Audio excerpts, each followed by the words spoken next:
Keeping Up with Jones, the Lonnie Jones podcast adventure, is brought to you by TKM Incorporated.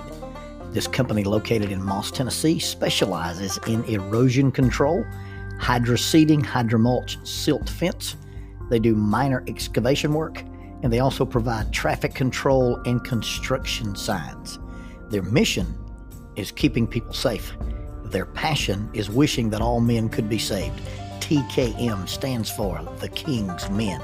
If you'd like to contact The King's Men, you can contact them at 931-243-3958, 931-243-3958, or you may email them at tkminc2001@twlakes.net.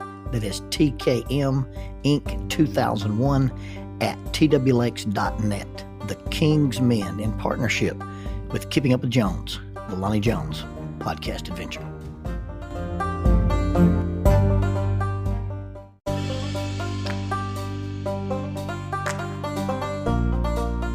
SJ&L General Contractor is a full construction company that primarily focuses on civil construction and asphalt sales in the Huntsville and Fayetteville regions. Services they provide include, but are not limited to, road construction, asphalt material, underground utilities, site work, and demolition. They employ heavy equipment operators, concrete finishers, pipe layers, and CDL dump truck drivers.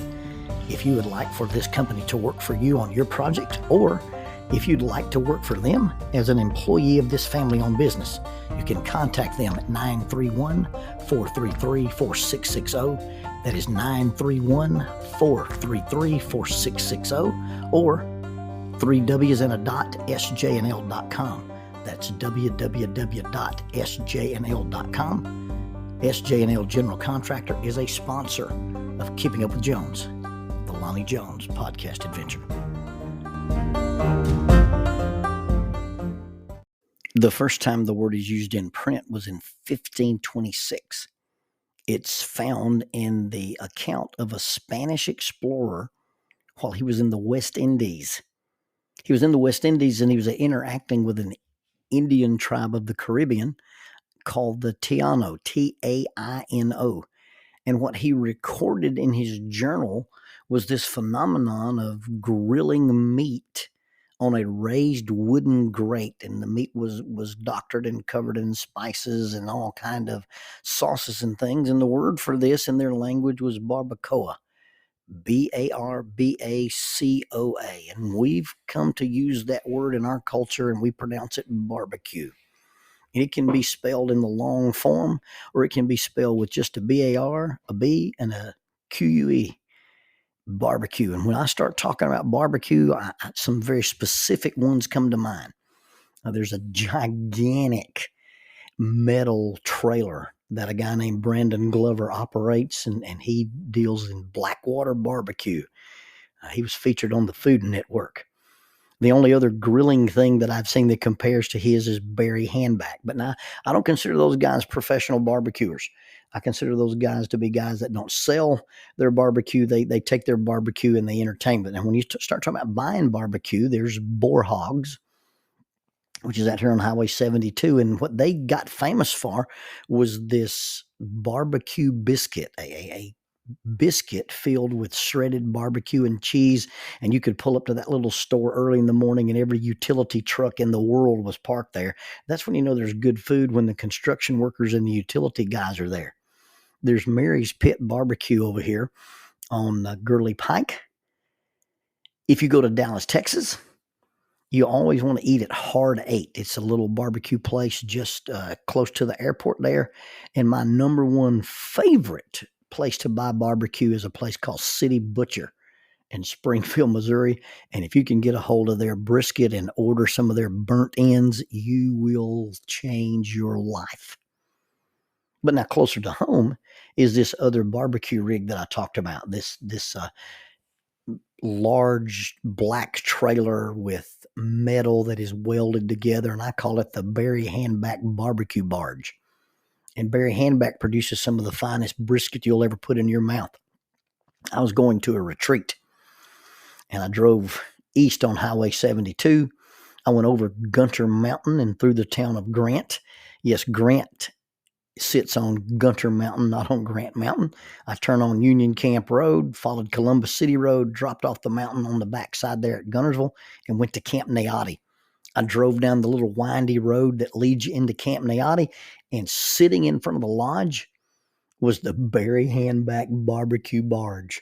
You could see that big metal thing, and you could see the smoke rolling out of it. I stopped my little truck, and I didn't even say hi to Barry. I went into the door of the lodge, and there on the table spread out was boxes of pizza.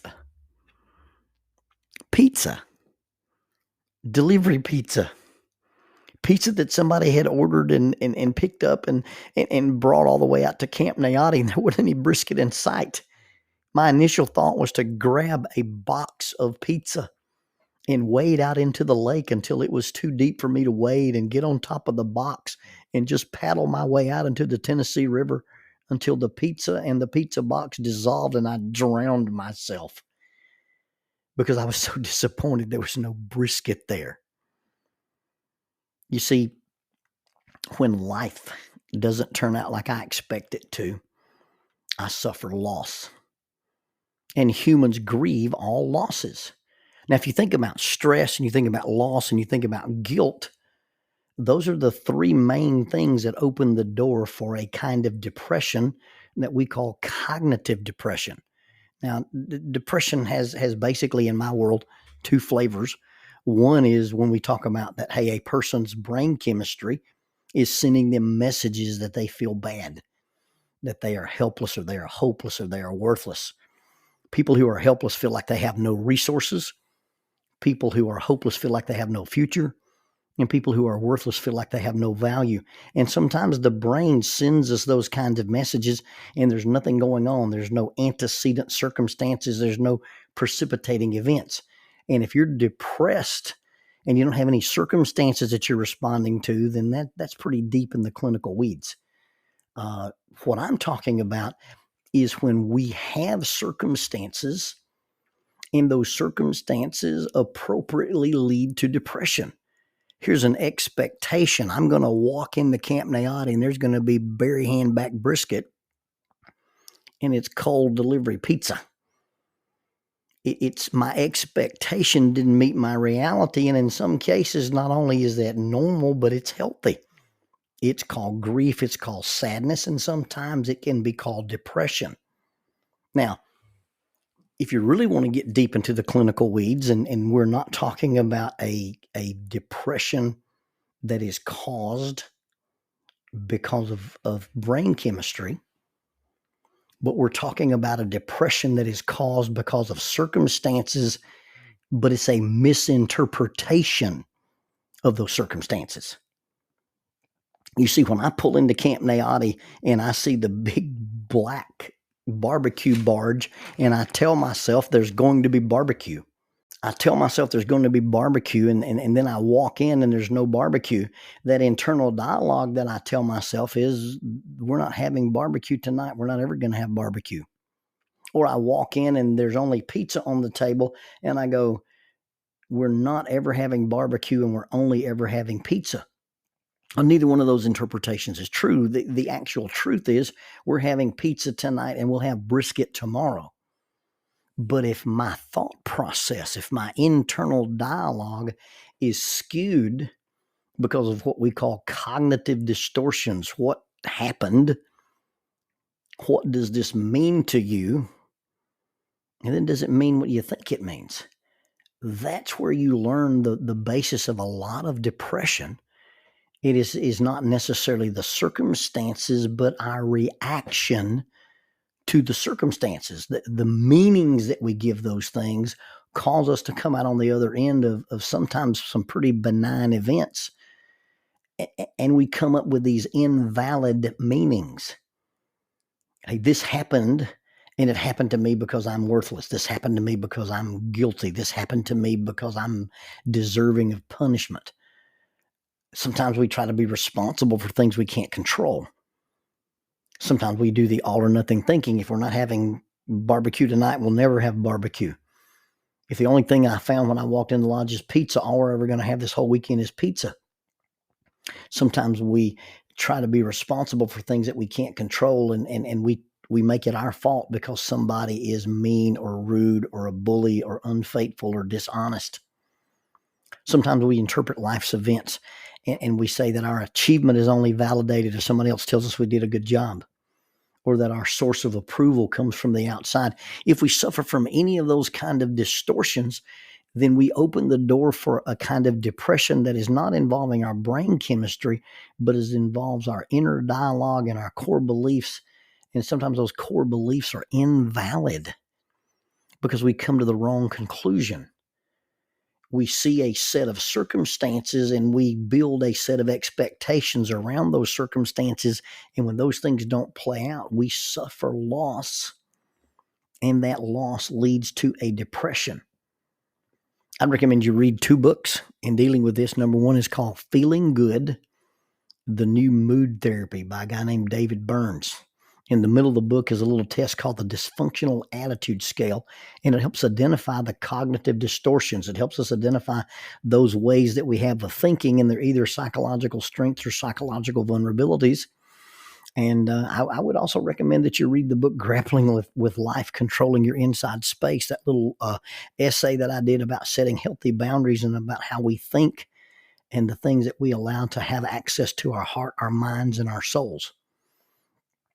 The problem with depression, and I don't think you can really adequately talk about all the things that go with depression in a very short podcast. But if you want to talk about Depression 101, it really starts in asking that question, hey, what happened?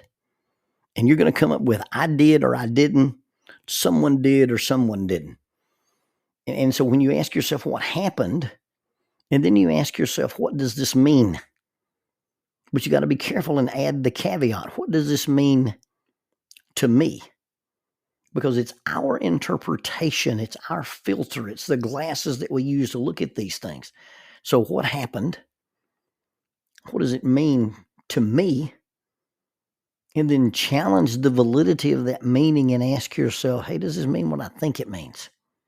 And oftentimes you can measure the validity or the invalidity of these things by simply looking at what the facts are and what the feelings are. The fact-feeling integration is, hey, these are the things that I know, and these are the things that I feel.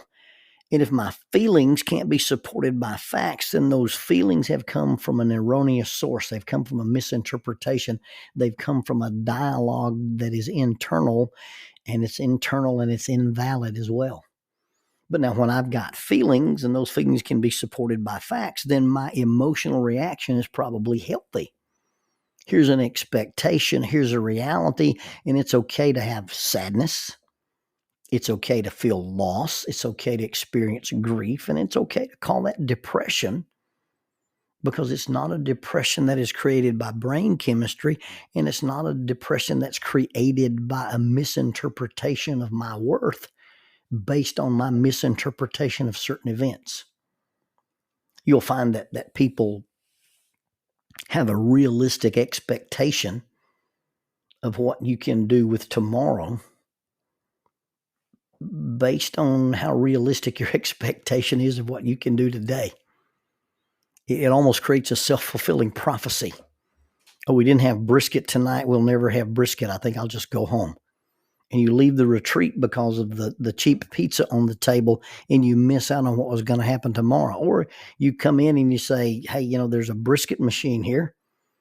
And although they didn't serve it tonight, they may serve it tomorrow. And by the way, pizza is not that bad. It's one of my favorite food groups. But the expectation of tomorrow is really filtered or controlled by our response, our realistic response to what's actually happening today.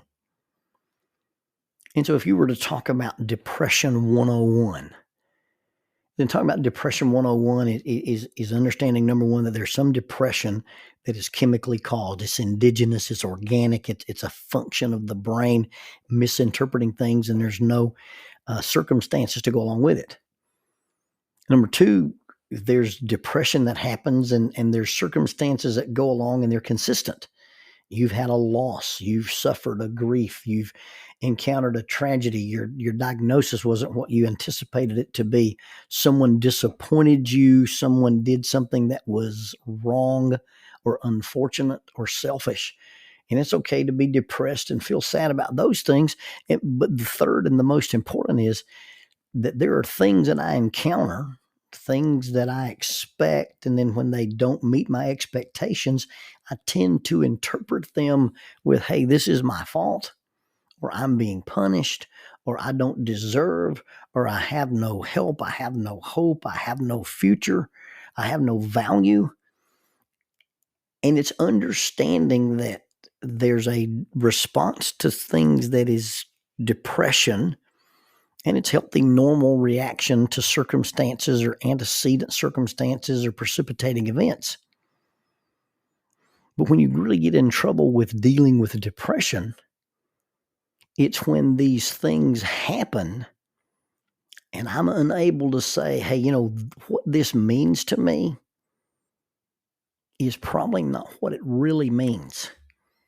But because of my internal dialogue, because of my irrational core beliefs, or because of some sense of interpretation I've given, some traumas in my life, I always come to the conclusion that this means this about me, and what it says about me not really accurate. You avoid that all or nothing thinking trap. You avoid that cognitive distortion that says I'm responsible for things that I don't control. You avoid the idea that your sense of worth or your sense of value comes from a source outside of you. And so the real question to ask when discussing Depression 101 is, hey, what happened? What does it mean to me? And does it mean what I think it means?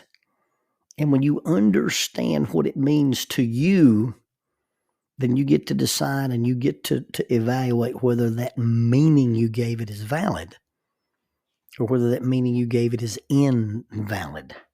And the real measure of whether or not our interpretations, our meanings are valid or invalid is that when I have an event and I assign a meaning to that event, if the meaning that I assigned to it is valid, then the emotions that it produces will lead me to balance and harmony.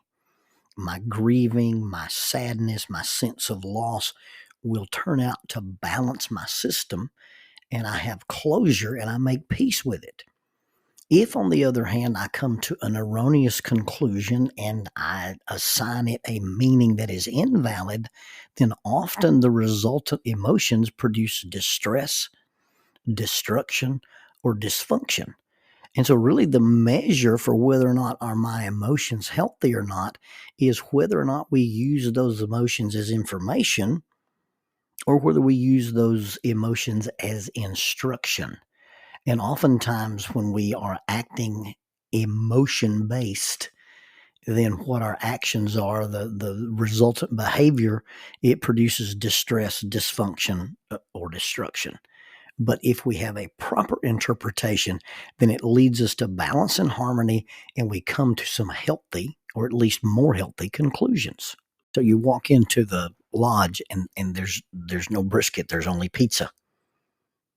If you do distress, dysfunction, and destruction, you go, well, I was expecting brisket, it's not here, and I'm going to leave, or I'm not going to eat that because I don't like that. And our emotions are telling us because it's not something that we wanted, it's not what we were expecting, then it's no good at all. When a healthy interpretation, one that leads to balance and harmony, says, oh, there's pizza for supper tonight, and the brisket may be served later in the weekend. And just because we can't have brisket tonight doesn't necessarily mean we can't have brisket tomorrow.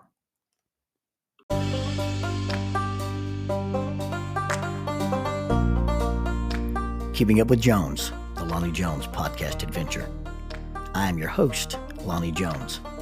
My wife Jackie and I moved to the city of Huntsville in 1986 for me to be a youth and family minister. I have been a minister since 1980. I have served in this community as a police chaplain assigned to a SWAT team since 1992, and I've been in private practice as a licensed professional counselor since 1998. I'm also an adventure educator and an avid outdoorsman. I dabble in rock climbing, and I goof around with Brazilian Jiu-Jitsu. Our life has been full of many wonderful experiences, and some just outright adventures. I used to write about those things in a little church bulletin article, so now instead of asking you to read those things, we're just going to talk about them in our podcast. And as we talk about them, we're going to talk about the facts. The facts lead to concepts, and the concepts lead to application. One caveat about the facts is, for the most part, we're going to tell you the facts just as they happened. But every now and then, we're going to tell you the way other people have told us they remember it happening, with a little bit of embellishment. It's all good, clean fun and for educational purposes. Thank you for listening, and we hope you enjoy Keeping Up with Jones.